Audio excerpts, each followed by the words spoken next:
एक पिता की दर्द भरी कहानी। एक गांव में एक छोटा सा बच्चा था।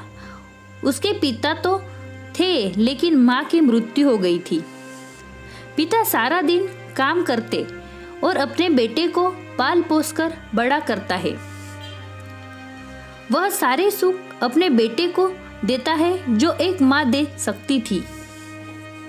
उस पिता ने कभी कुछ नहीं मांगा, सिर्फ इतना ही मांगा कि मेरे बेटे को कोई परेशानी ना हो।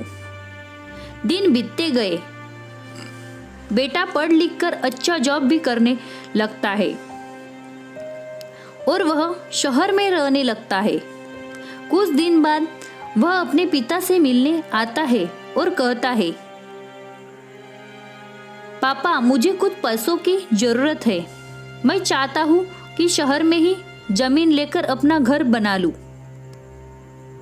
पिता इस बात को सुनकर बहुत खुश होते हैं। सोचते हैं कि मेरा बेटा है, एक ना एक दिन नाम करेगा।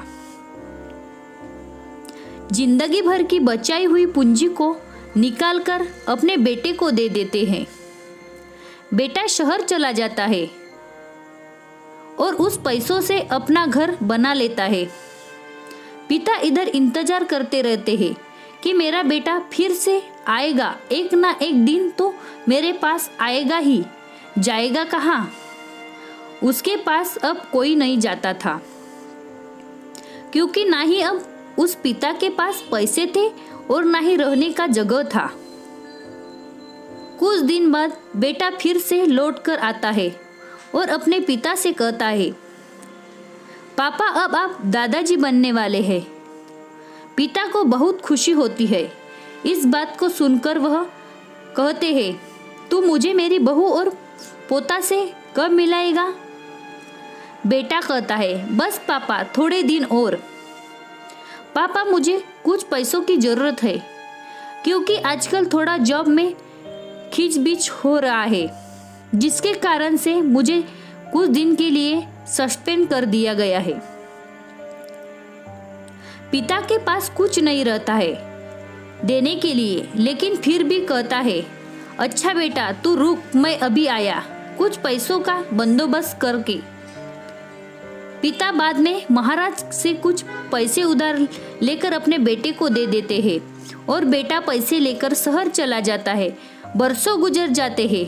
पिता सोचते हैं कि मैं तो अब दादाजी बन गया हूँ। मेरा बेटा पता नहीं मेरे नाती को लेकर कब आएगा।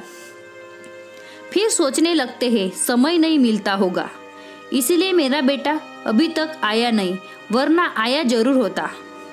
अब तक महाराज 2-3 आदमी को लेकर उस पिता के घर पर आता है और कहते हैं कि आपके वादे के मुताबिक मैं पूरे 3 महीने बाद आया हूँ, अपने पैसे ले जाने। पिता कहते हैं, मेरे पास पैसे नहीं हैं देने के लिए। महाजन कहता है, जब पैसे देने नहीं थे तो आपने मुझसे उधार क्यों लिया? तभी पिता कहते हैं, ठीक है रुको, मैं तुम्हारे लिए पैसों का बंदोबस्त करके आता हूँ। और वहाँ के नज़दीकी अस्पताल में चले जाते हैं। वहाँ जाकर अपना ब्लड डोनेट करते हैं और अपनी एक किडनी बेच देते हैं और उस महाजन का कर्ज छुटा कर देते हैं। किडनी बेचने के बाद उनकी स्थिति और भी खराब हो जाती है और वह उस रात में जी रहे होते हैं, मेरा बेटा एक दिन आएगा जरूर। इस आस में जीते जीते एक दिन पिता की मृत्यु हो जाती है, परंतु उस बेटे को अपने पिता को आग देना भी नसीब नहीं होता। आपको हमारी यह कहानी कैसी लगी हमें कमेंट कर जरूर बताएं और ऐसे ही कहानी सुनने के लिए प्लीज़ हमारे चैनल को सब्सक्राइब करें और बेल आइकन पर क्लिक करके नोटिफिकेशन ऑन करें। वीडियो को लाइक करें और अपने दोस्तों से शेयर करें। Thank you.